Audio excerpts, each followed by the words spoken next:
Welcome to another edition of the Inspired Stories podcast, where leaders share their experiences so we can learn from their successes and be inspired by how they've overcome adversity.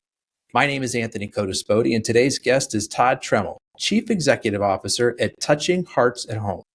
Founded in 2006 and headquartered in Edina, Minnesota, Touching Hearts at Home is a senior care provider that offers in-home services emphasizing dignity and integrity in every interaction.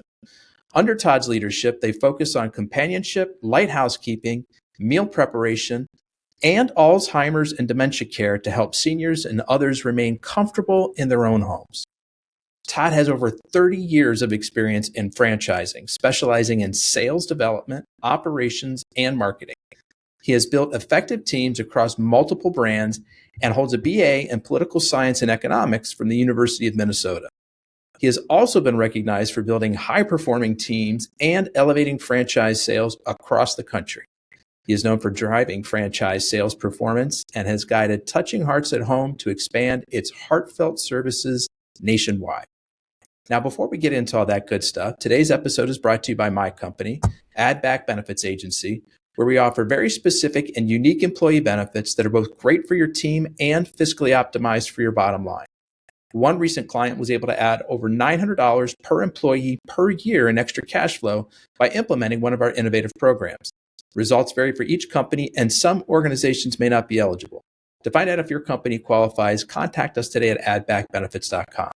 All right, back to our guest today, the CEO of Touching Hearts at Home. Todd, I appreciate you making the time to share your story today. Anthony, thank you so much for having me. I appreciate it. So, Todd, you've had a long career in helping franchise brands drive towards success. What is it specifically about this business model that you love so much? Well, franchising is a very unique business model in of itself. It's not really an industry as much as it is a model of distributing a proven operating system and a brand. What I love so much about it is the opportunity to help potential and future business owners really make their dream come true. We're part of every aspect of helping them get into business, supporting them, training them, and helping them nurture and grow their business from the day they come in until as long as they want to be in this business. It's a very rewarding type of business that we're in. Franchising dominates every industry in America today. And it's just been wonderful to be a part of it and build teams to support these business owners. You know, ultimately, America is built on small business, and we're a massive part of it in franchising. So it's been a wonderful experience. And so maybe let's talk about one or two stops along the way where you kind of were gaining some experience and building up your track record of success in franchise development before you got to a place at home. I'm sorry, Touching Hearts. Yeah, so a long history of franchising experience. So I'll quickly summarize some of those stops along the way, getting to Touching Hearts at Home. And it's been all really a culmination of experiences that I've had, which I've been very fortunate to get, but really started my career very young with a small little retailer called Play It Again Sports, when at the time there were only 2 retail stores. And I was one of the early management team that helped to expand that retail business and then ultimately turn on franchising and build that organization to upwards to 400 locations. Wow. That was the start of my career, but it didn't end there with that organization. Today, that organization is called Winmark Corporation, but we ended up becoming the scale player in resale retail and built Once Upon a Child, Plato's Closet, Style Encore, Musical Round, along with Play It Again Sports. So we had 5 brands that we built, and I had the benefit to really be a part of that the entire way, growing that organization, building teams, and being able to oversee different parts of the operation, whether it was merchandising, operations, training, marketing, and so forth. That was an incredibly informative and rewarding experience for me to learn what I truly believe carried my career forward, which is operational excellence. And it's something that Winmark Corporation today does very well. When I left the organization, I started with 2 locations, 2 stores, 1 brand. I left, we had 5 brands, 1,200 locations and we were doing $1 billion at retail. Just something that a lot of people don't get a chance to experience. That startup to that level of success also took the company public. From there, really what I wanted to do with my career is fill in all the pieces that I didn't have experience in. I had 20 years of experience with this organization, but I wanted to also learn the sales side of it. I wanted to learn more about the marketing side of the business, all in franchising. And so I took on important roles with organizations to do just that. Was a director of franchise development for a company called Snap Fitness, one of the largest franchise brands in health and wellness. I was a VP at a company called United Franchise Group, where I oversaw operations and development for 8 different brands, and then was part of another organization where I eventually led multiple brands in a portfolio of experiential concepts. All of those things were stops along the way to lead up to Touching Hearts at Home, which has been one of the most rewarding things I've ever done. So talk about how that opportunity first became available to you and why you decided to go for it. It's a little bit of it's still in the franchise world, but a little bit of a different industry than what you had played in before. Yeah, it's different, and it's a different brand. I've been involved, Anthony, in multiple industries, 20 plus brands, consumer brands to B2B to B2C, you name it. But when I had the opportunity and was asked to come in to consider being the CEO of the company, I didn't realize how great of an opportunity it was until I started talking to the franchisees and really starting to explore the industry. Home care is absolutely booming right now. Aging population, the opportunity to provide compassionate care to seniors, elderly, and disabled at home. It's not hard to get behind this mission. And so when I spoke with every franchisee, and we have 70 locations today, and it's a very hands-on business. It's not an absentee business. It's not a executive model business. This is a business where every franchisee that got into it has a story. They have a story, whether it's personal or not, about why they want to be in this business, hands-on, providing this service in their communities. And so it's very mission-driven. It's very purpose-driven work, and more than anything I've ever seen in my lifetime. And each of these franchisees are passionate, they're selfless, they're hardworking, they have a growth mindset, and it matches my core values. And so when I saw that, I've just simply not seen this level of passion in franchise owners in any other brand that I've been involved in. And so coming on board was something that really meant a lot to me because, again, it aligned very well with my personal mission in life, which is to impact as many people as possible in a positive manner. So as you touched on, some of the changing demographics have made this industry in particular really necessary. Like it's come to the forefront in a big way. There are other companies out there that are doing similar things. What is it that sets Touching Hearts at Home apart from those? I get that question all the time. And quite frankly, you could look at it from an outside point of view and say that the home care industry has been commoditized. We all sort of do the same thing. We provide companion care, personal care, skilled nursing. We provide Alzheimer's and dementia care and a variety of other service lines that numerous competitors, and many of them already do. But what we do and how we win isn't about what we're doing. It's how we do it and why clients choose us over the competition. So we excel in 2 areas. We deliver personalized service at scale. So personalization at scale is really important. And we become the employer of choice, which is really important here because you don't have a client without a caregiver. And you want to talk about recruiting and retention in the labor market, critically important. So we provide ongoing training, we provided recognition and career growth. But at the end of the day, what I'm really talking about is standards. And our standards are the difference maker here.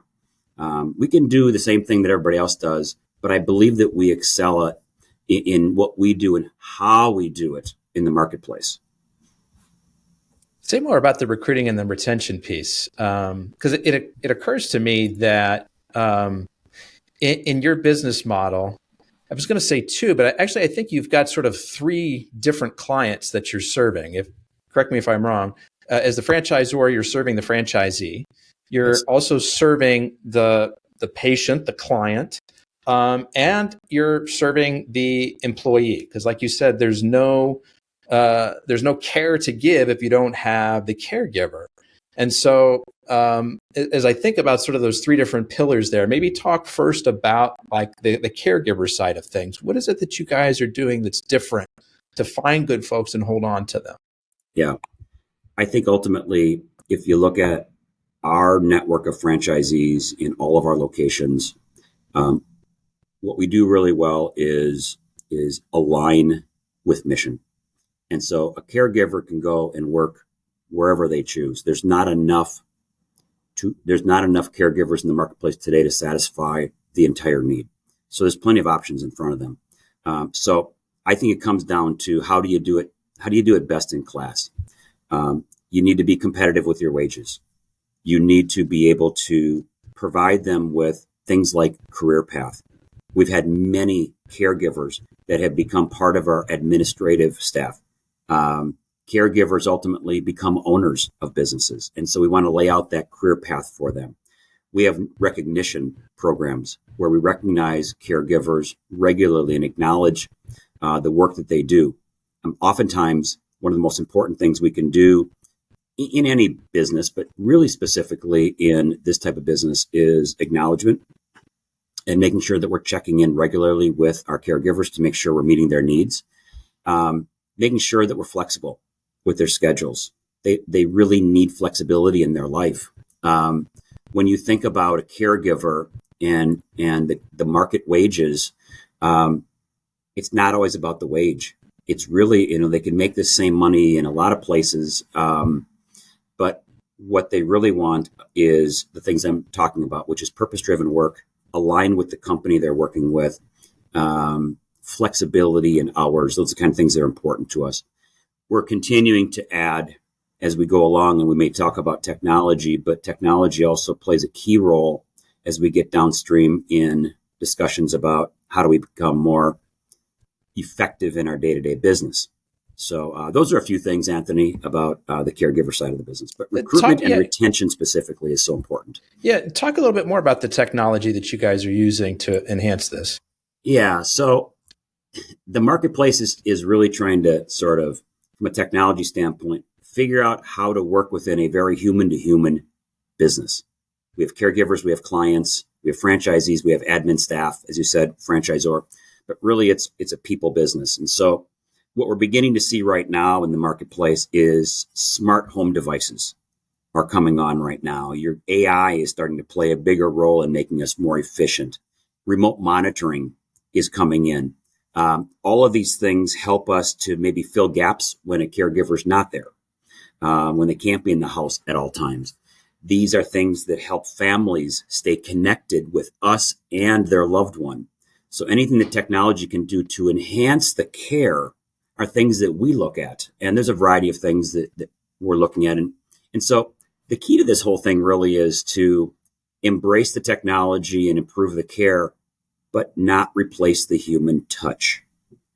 And that's so important. On the caregiver side, really, it's the same type of thing. It's how we recruit. It's how we attract and train and value caregivers. And again, tying it all to our culture, all to our mission. Yeah. So let's talk about another one of the clients that you serve, the franchisees. Is that sort of the right way to think about it? It's like they're a client that you're serving? Yeah. I'm grateful for all the mentors that I've had in my life, and I'm going to use one of the taglines from one of my very close mentors, and it's really about the franchisee is the customer. And ultimately, when they succeed, we succeed.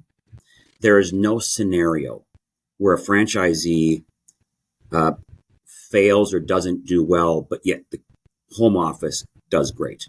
we are in an interdependent relationship with our franchisees. In the basic outline of how the relationship works is that we bring people into our franchise. They have the rights to license our brand. They follow and get trained on a proven operating model and system, and we provide them ongoing support. They have the brand. They have all of those assets available to them to run that business. And it is our responsibility and obligation to make sure that they get the support they need to succeed. Ultimately, unlike a very traditional corporation where you have an organizational chart where the CEO's at the top and everybody comes down until you get to the bottom, we actually flip the organizational chart. The franchisee is at the top.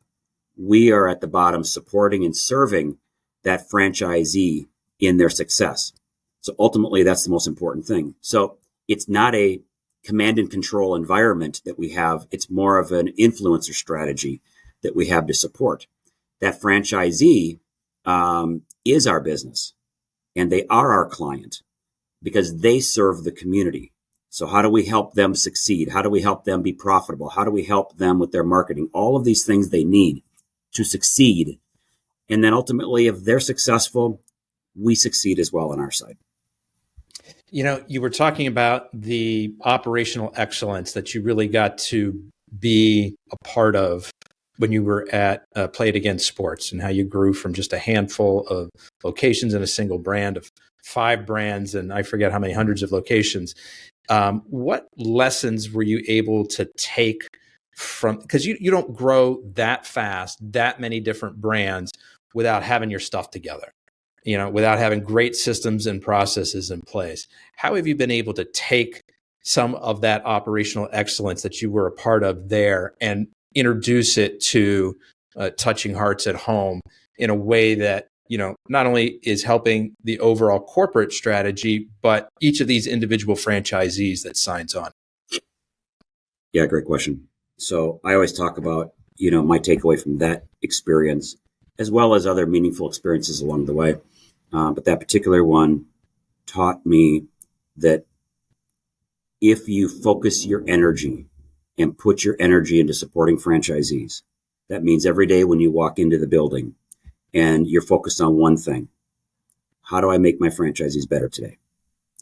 If that is your focus and you don't have other things that are going to distract you, corporate locations, other things that take your focus away, then you can focus on the franchisee and support. And what I learned there, and that I apply to our companies, the companies I've been with, and this company today, is if we put our resources in support, we're talking about training, operations, marketing, technology. I haven't mentioned sales. And if you put your support there and you grow your franchisee successfully, you are ultimately rewarded with good franchise sales development. And what I mean by that, Anthony, is great companies that have great franchise performance get lots of organic leads, and they get a lot of interest in their brand to continue to sell more franchises. And that's the biggest thing that I learned at Winmark Corporation was if you focus on that, the rest will follow, and it does. And so that alone, along with now what do you do when you get into the company, is a couple things. You listen, you learn, you collaborate with your franchisees. Those things are the most important, is that you have to have a working relationship and trust between franchisee and franchisor. And that's absolutely critical. Those relationships mean everything. And if the franchisee believes that you are giving them everything you've got and you are supporting them, you have a really great relationship that you can grow on.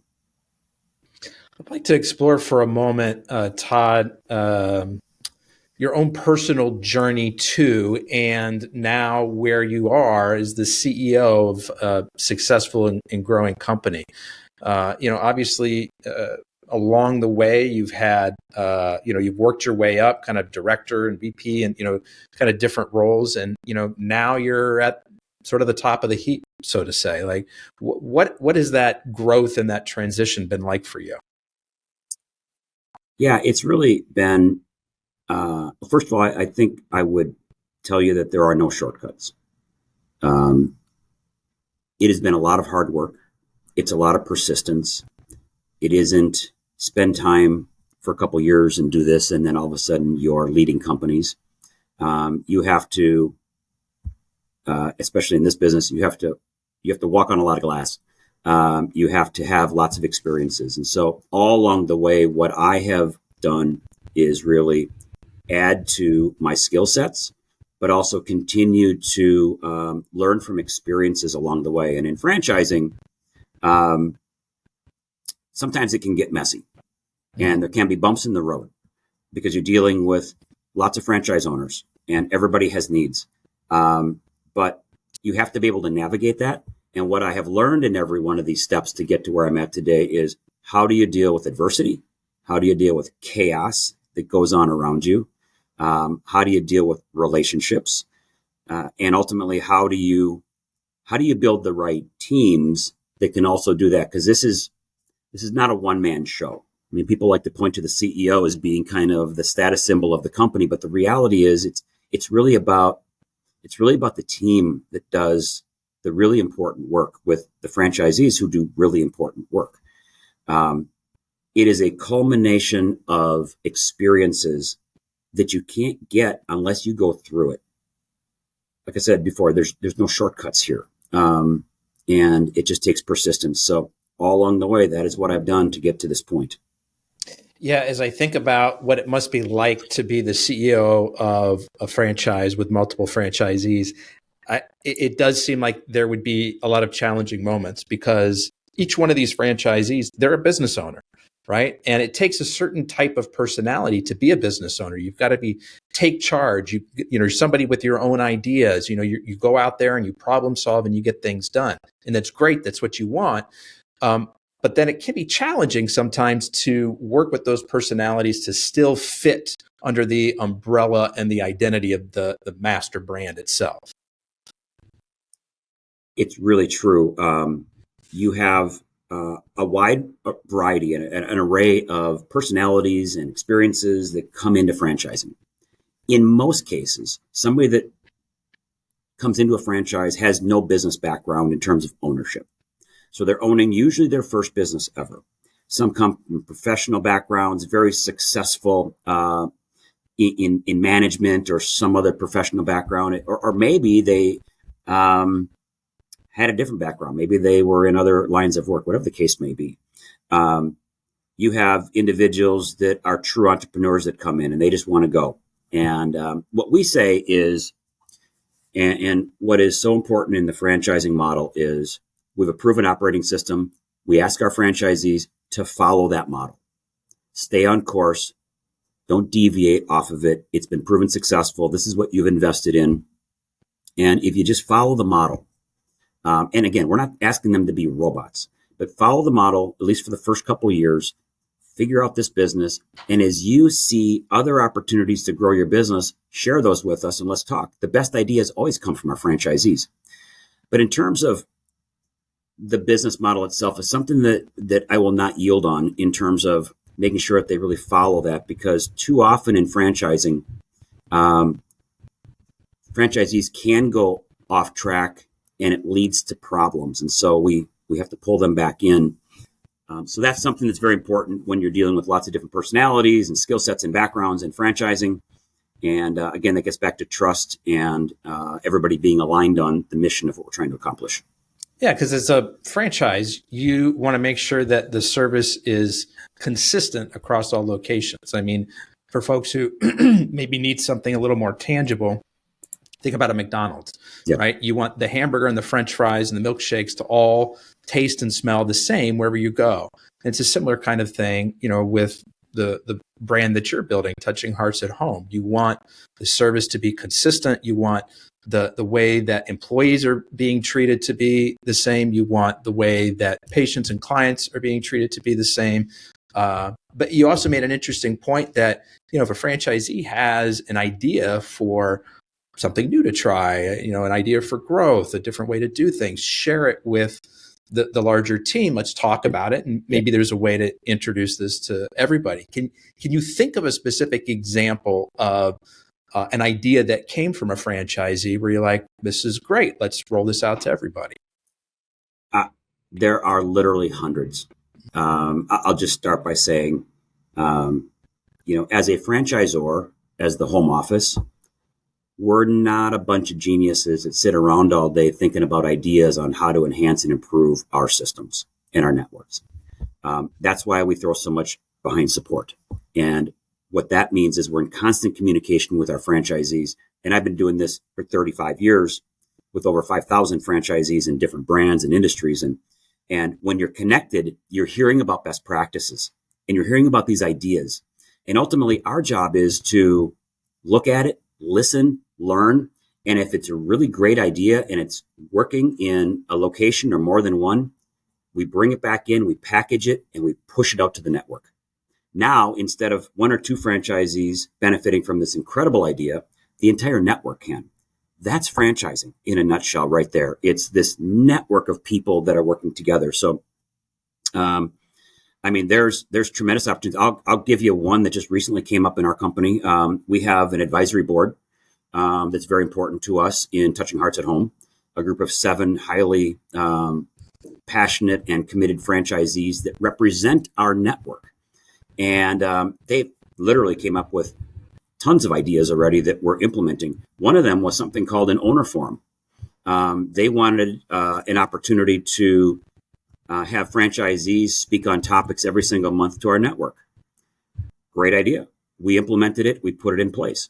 Now, every single month, a franchisee picks a topic and leads the discussion peer-to-peer from an overall networking meeting standpoint. I have implemented software, technology, marketing ideas, tons of marketing ideas that come from franchisees. It honestly never ends. And that's the beauty of what we do. Talk to me about growth strategies. What do you have? What have you found is maybe the most successful growth strategy for you guys? Well, there's a couple of them to think about. So when I think about growth strategies, we have company growth strategies, the franchisor. We have individual unit growth strategies as well. Let me begin with the franchisee first. And I think that's most important. And I think the biggest growth strategy we have today is in how we market the business. And for viewers, they may not understand what that means exactly, but we implement something called referral marketing, whereas we build these community relationships with hospitals and skilled nursing facilities and rehab centers, hospice, discharge planners, and we provide a home solution for the client. And that is a community-based but very highly effective growth strategy for us because it builds on trust. And it also shortens that sales cycle so that we're not just waiting for a lead to come in. We're actually getting that referred to us, and it's extremely cost effective versus maybe digital marketing to try to get leads or trying to get clients. So really important growth strategy for us is referral marketing. It's not uncommon in home care, but it's how you do it and the relationships that you build in that business. So that's one area. I think in terms of growth strategy, when we look at how does a franchise organization grow the amount of units they have, okay? So at one point, everybody started at 0 or 1, and they grew to whatever they are today. And the fact is, it's not easy. In fact, over 80% of all franchise companies never get over 100 locations. Wow. It's really a staggering statistic.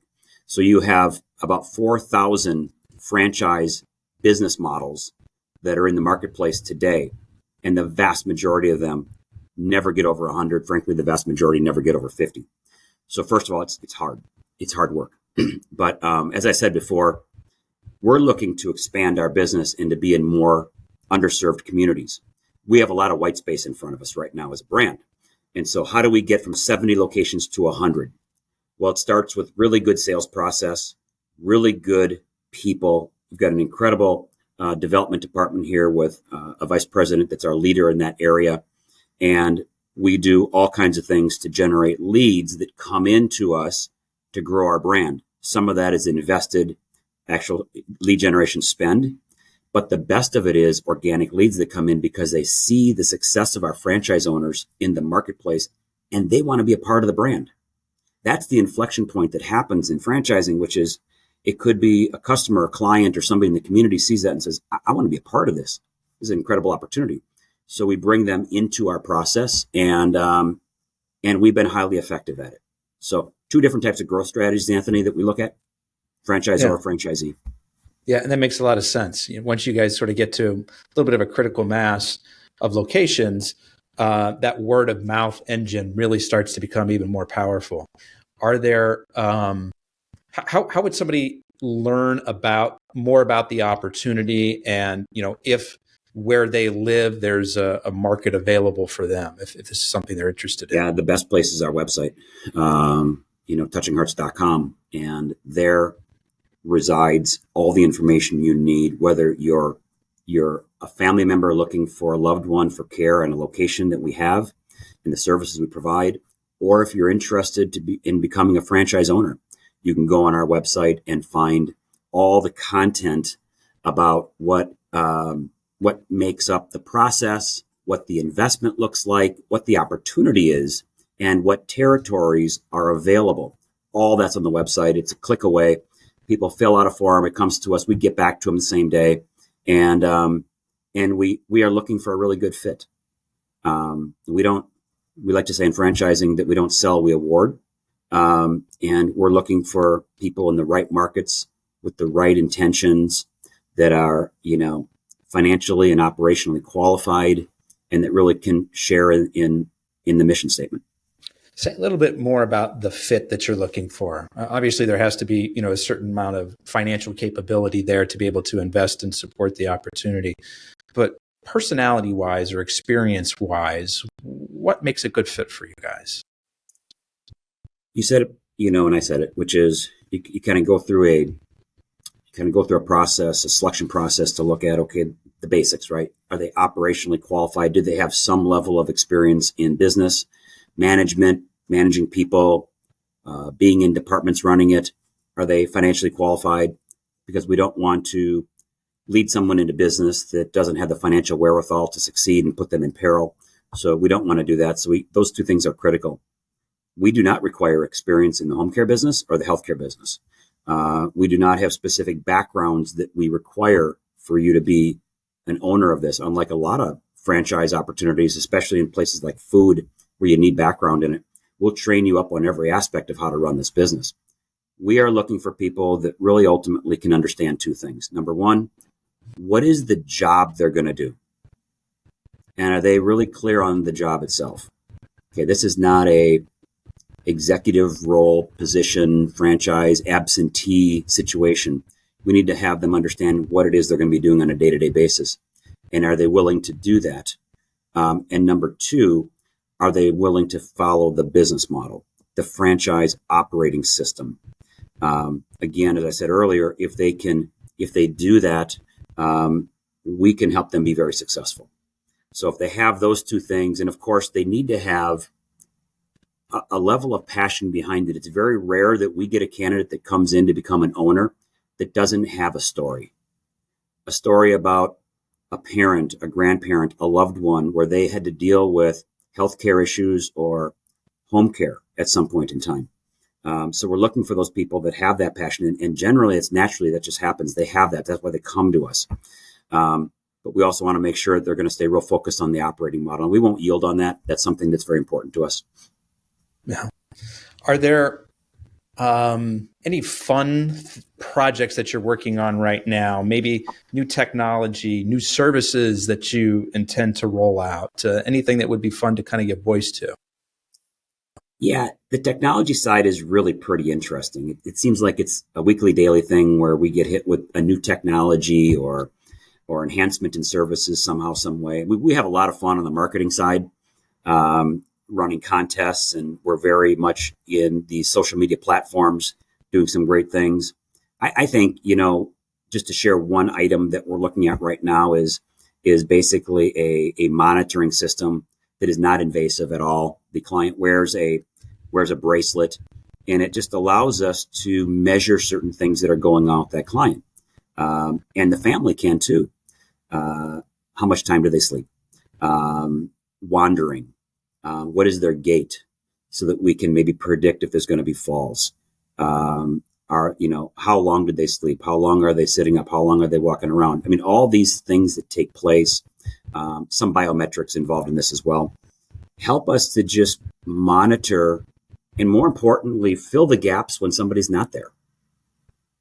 Because certainly we provide 24/7 care and what we call live-in, but technologies like this, and you're going to see more of this in home care, really help to fill the gaps when somebody's not there. So it can alert somebody if they've maybe wandered outside the home. It can, yeah. If there's some memory care issues there, it can let you know if the person, something's wrong with the way that they're walking. Maybe they've fallen, or there's indicators that they, may be struggling with their gait. Is this accurate? Yeah, you're 100%. Yeah, you got it. This is exactly what it does. Okay. So there's technologies like this that are fun and that are practical. And, our job is to not jump at every shiny object that comes in here, because there's a lot of them, Anthony. But we do vet it properly, and we always vet it through our franchisees first. We make sure. Is this something Todd, is this something that's in place now, or is it coming? Or it's in place now, and we'll have a bigger rollout as we go forward. Oh, that's exciting. Because like you said, it helps to fill in the gap. I mean, you're not going to replace humans in the care model. You absolutely don't want to do that, because that human interaction is so important. But, how can you enhance that, right? How can you kind of fill in the gaps when somebody isn't there, can't be there? Correct. Yeah. How about a serious challenge that you've overcome, Todd, whether it's something in your personal life or your professional life? What was it? How'd you get through it? And what did you learn? Yeah, no, that's a good question. I'll share a little bit about some of my experiences here, both personal and professional. And I think the first thing that kind of comes to mind is, on a personal level, maybe 20 years ago or so, I lost my brother and best friend. And he was an only brother that I had. We were, young to mid-aged adults, and it had a profound impact on me. And, it was tragic. And so, but I'm grateful for the opportunity to have spent time with him, because I learned so much about gratitude and relationship building, from him. And that sticks with me every single day. And, part of going through any personal life challenges or traumatic issues is really that, how do you deal with it? What is the after effect? And for me, it was all about getting balance in my life, making sure that every aspect of my life, physical, mental, emotional, and spiritual, were all working, and I was focused on those things to make sure that I was, keeping myself healthy. So that was really important to me, and ultimately made me who I am today. Really shaped my life. And so, grateful for the time that I had with him. On a business level, I realized that, losing a job is not the end, but rather it's kind of the beginning of an opportunity. And for that matter, it can be the beginning of an incredible opportunity for growth. You end up getting very diverse experiences and relationships that help you grow. You end up going from a company where you're thinking, I'm no longer there. Now, what am I going to do? And everybody goes through this. Nobody is, immune to these kind of things. So, but what I learned through not being able to work in a company that I wanted to be in is doors opened everywhere. And if you never stop learning, and you're always executing against the knowledge that you have, you can get better and better, and you can continue to grow. So, persistence and grit are important here. But I always tell people that if you get downsized or you lose a job, congratulations, you just got promoted. You get ready for the next opportunity, because it's coming. Okay. And that's the mindset that I always have. And I have a bit of a prosperity mindset. And so that's what's got me through. Thanks for sharing both of those.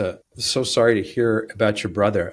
I'm kind of curious to explore that a bit. I think it's wonderful that you've gotten to a point where you have so much gratitude for the time that the two of you had together and the lessons that you learned about gratitude from him. What did it take to kind of get to that point? As when we lose somebody, there's a lot of emotion and there's a lot of healing that needs to take place first. Can you talk a little bit about how you kind of bridged from mourning that loss to now being in a place of gratitude? It starts with being self-aware. You have to be very self-aware of where you're at, mentally, emotionally, spiritually. And for me, the most important thing that I did is I kind of attacked it. Meaning you can come out of this one of two ways. You can either come out of it continuing to struggle and get worse, or you can actually grow out of it. Take your pick, but this is the one I'm going to choose. And so what I did immediately is I surrounded myself with as many people as possible that could be positive influences in my life. I surrounded myself with them. I reached out to them. I got mentors. I did whatever I could to continue to get support. And people are out there to support you and they will do it. And so this level of support that I received was so important in bridging, kind of getting through some tough times and then being able to sort of reset and say, okay, I'm ready for these next challenges. And that is gratitude in my life. I mean, I think, personal life, professional life, gratitude is incredibly important, but I reflect on it all the time. And so those things help. And what's so interesting about going through that is where I'm at today. I'm in a sharing, caring, helping business, dealing with people that need support and service and care, compassionate care in their homes. And I mean, they're incredibly grateful, but we're grateful for just servicing them. So it's very interesting how this circle has come around. Switching to the professional challenge that you talked about, how, a powerful lesson for a lot of people to hear, losing a job is not the end, especially, in today's economy, and kind of look at it as an opportunity. Doors open everywhere. Congratulations, you've just been promoted. I find that in my life, when I'm faced with a challenge, anytime I can approach it with curiosity, my whole mood, my whole mindset changes. But getting to that point isn't always easy, especially when you're faced with something so dramatic as, the loss of a job. Do you have any words of wisdom, any coaching to give people that have maybe gone through that recently to help them sort of get from here to there? Yeah, it can be a big blow to your ego, right? When somebody is sitting down with you and they say, sorry, but you've been downsized out of the company. And I hear it all the time. And I think that what you need to look at as an individual is, first of all, it's not the end, it's the beginning. And you've put in a lot of great work, or you've built value somewhere. So, evaluate the value that you have. And then curiosity is a good thing. I mean, I like that, but continue to look at opportunities, be very open to opportunities. I would tell somebody that the first thing that you should be doing is networking, and continue to network. But if you are, and this is what I did, my advice is when I, for the first time, didn't have a job, and I'm an adult and I have a family to feed, I attacked it every single day like a job. So what I did is, in my search for what I wanted to do next, I got up every morning at the same time. I got dressed for work, and I put 8 hours in. And I did networking.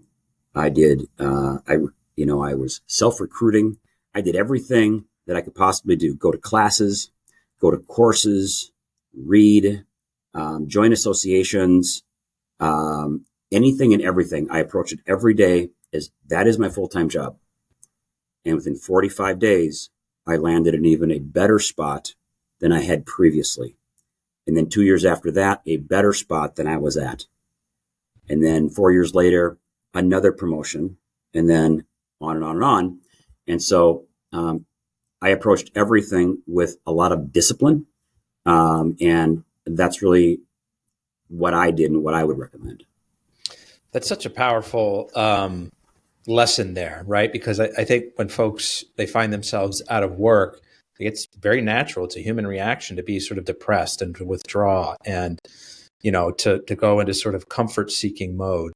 And you're not as productive when you're kind of in that mindset, when you're in that place. And when you can shift gears and say, hey, now I've got a new full-time job, and my new full-time job is to look for a full-time job and do that by, like you said, like networking. And I'm curious, what did that networking look like for you? Is this just sending out like lots of connection requests on LinkedIn? What does this look like? Yeah, it's connection requests, but actually, even then it wasn't so much that, Anthony, as it was sending emails out to the network, sending emails out to your friends, people that you've worked with, people in industry, whether it's suppliers you've worked with, customers you've worked with, staying in touch with them, joining groups locally, trying to get together with people that you can get together with. Still staying, if you want to stay in industry, get yourself to conferences and workshops and do these things to stay in the business. Again, you may not do the same thing that you were doing. I didn't do exactly the same thing that I was doing when I went to my next role. I actually did something very different. I went into sales, franchise sales. I'd been in operations my whole life. I decided that I wanted to go into a different area of franchising and found out that I was actually good at it. And that actually rounded out my experience. So then now I have this diverse background that I can bring, that I've worn all these hats, and you just become more valuable to each organization as you build. So it's not always about going back and trying to do the exact same thing that you were doing. Take a risk. Get to the plate and swing a little bit, and you might make some mistakes and learn something, but I don't know how else you grow. So that's what I would suggest. Make you more attractive and more versatile in the next role that you're going to land when you have the varied experiences. You could have stayed in the operations silo forever. Like, no, I'm going to round this out. I'm going to do sales. And so now, whether my next position is sales or operations or something else, I come with more of a 360 kind of view of what's going on in the business. Yeah, 100% right. And you bring more value to those organizations. And now when you get to a company, you really can sort of apply yourself to the leadership of the organization, because if you've done these things, and again, the key thing is you've actually done them, you've actually been in the trenches, you've actually worked in these roles, you've actually gone to, in my case, opened locations, consulted franchisees, built marketing programs, sold franchises, understand the financial side of the business through all of it. Now, as a CEO coming in, you're pretty valuable because you've done all these things versus just maybe one or two of those things. And Todd, you strike me obviously as a guy who's very disciplined. What kinds of daily practices do you employ that help to keep you centered and on track?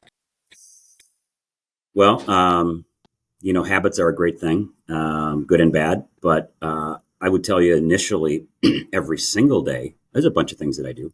But every single day, I have a real belief in the power of prayer. And every single day I start my morning on my commute to thank God for all the blessings in my life and ask for his guidance and his wisdom and his strength in the decisions I make each day as a CEO.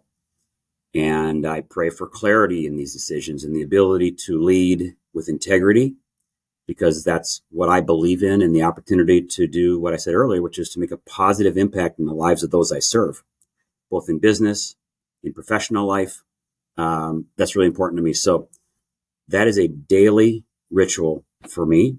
I have many other things that I do from a business standpoint when I come into the office, and I put my planning together every single day and do those things. But like a lot of CEOs or managers, have planners and different things, staff meetings. I have rituals and plans, staying disciplined in what we do, but also staying very creative too. There's a balance between creative and being disciplined. So that's one example of one of my rituals.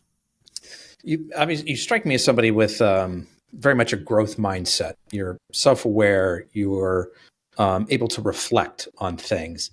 And I'd be curious to hear your take on this, because there are times in my life where I make a mistake. Mm-hmm. It seems like a big mistake at the time. And then when I get a little bit of distance from it, I can look back on that mistake, and it was a launch pad or, some kind of a turning point in my understanding of things. And now I can look back at it with a sense of gratitude. Mm-hmm. Is there a particular moment like that you can think of that seemed like a big mistake at the time, but was actually very helpful to you? Yeah, my last company, we had a portfolio of franchise brands in the experiential economy. So really fun stuff. And I'd made the decision to convert our software system to a new platform. Better technology, better speed to market, better analytics, more cost effective. I mean, a slam dunk, right? This makes all the sense in the world. And although everything worked out in the end, it was a very, very rough conversion. Lots of criticism, lots of second guessing, a lot of pushback from franchisees. And what I learned is that through that painful year that we went through, I learned that you need to bring in, when you're making big decisions like this that affect a lot of people, you need to bring in all the stakeholders. Bring in everybody that has a part of this product or the outcomes, and field and stress test it thoroughly, get buy-in, and then execute it. We simply went too fast, and I made the decision to go too fast. But you have to have the discipline also and the willingness to make some mistakes. You got to own them, and then you go and you fix them. And so that's one example that's actually quite recent over the last probably 12 to 18 months. What's something you wish more people knew about your industry? That's a great question. Home care will be the future of healthcare. More seniors will age at home.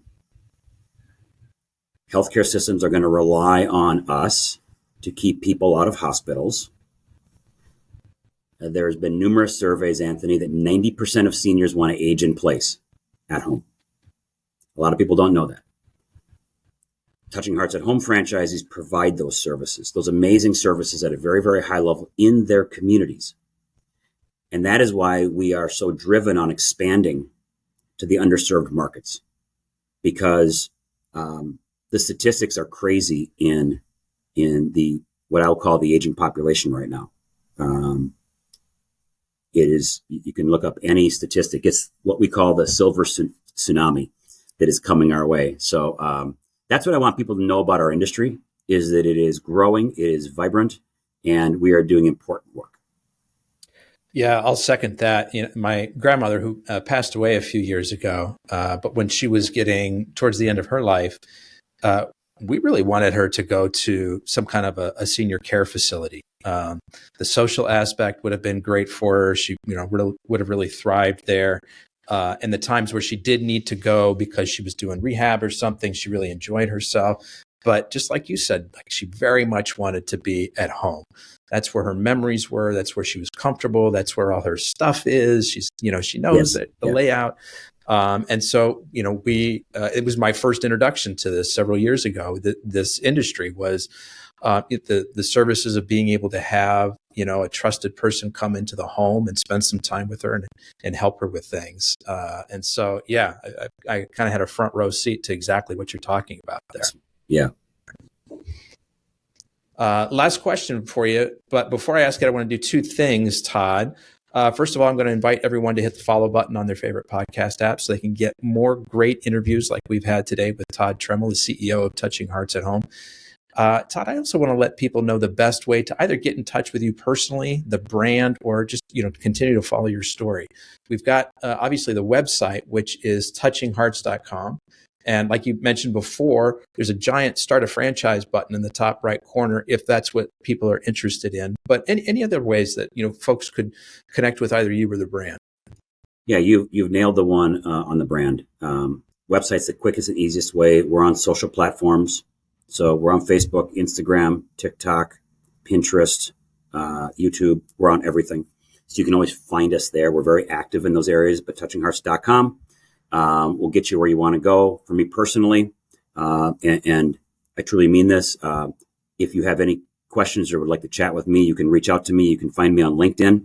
Just look me up. I'm on LinkedIn. You can message me anytime. I spend a lot of my time every month just mentoring and talking to other CEOs or want to be leaders in businesses. I enjoy it immensely. It's something that I love to give. I'm a big believer that givers gain.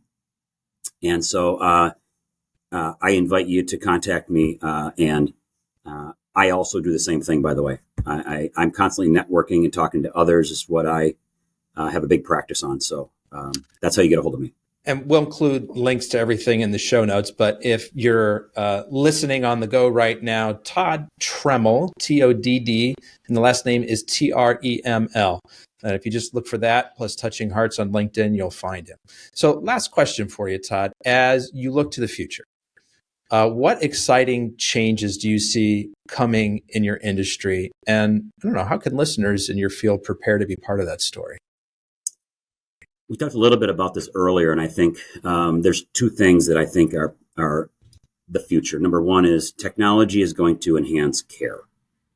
We talked about smart devices, home devices, AI, monitoring, helping keep families and caregivers and clients connected is really, really important. So more you're going to see on that front. We're just at the beginning stages. And I think the second thing is, and it's really the people side of this business, is that caregivers will ultimately drive the success of the business. The best agencies will attract them, train them, put lots of value on them, and those are the ones that are going to win in the marketplace. So really the future is about investing in people, not just process, and that the culture matters when you're going to attract and retain and recruit these caregivers, but they are a big key to our future success. Yeah, it makes a lot of sense to me. Every great organization is only as good as the people that are the foundation of it. So that really resonates. Todd, I want to be the first one to thank you for sharing both your time and your story with us today. I really appreciate it. Anthony, I had a blast. Thank you for having me. Folks, that's a wrap on another episode of the Inspired Stories podcast. Thanks for learning with us today.